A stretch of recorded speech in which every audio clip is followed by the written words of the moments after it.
கிளரிக்கலிசம் என்பது நான் புரிந்து கொண்டவர், நான் திருநிலைப்படுத்தப்பட்டிருக்கிறேன், ஆகவே நான் தனிப்பிறவி, நான் தனிப்பட்டவன், எனக்கு ஒரு தனி மதிப்பு உண்டு இல்லை என்று நான் சொல்லவில்லை.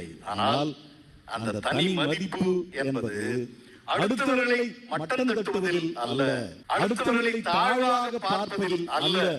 ஆகவே இன்றைக்கு நமக்கு தரப்படுகிற அழைத்தல், நமக்கு தரப்படுகிற சவால், நம்முடைய இறை மக்களை நாம் சமமாக அணுகி, நம்முடைய பணியிலே, இறையாட்சி பணியிலே அவர்களும் உடன் உழைப்பாளிகள், உடன் பங்காளிகள் என்பதை உணர்ந்து சமத்துவமான ஒரு நிலையையும் திரு அவையிலும் சமூகத்திலும் நாம் வழங்கிட வேண்டும் அல்லவா?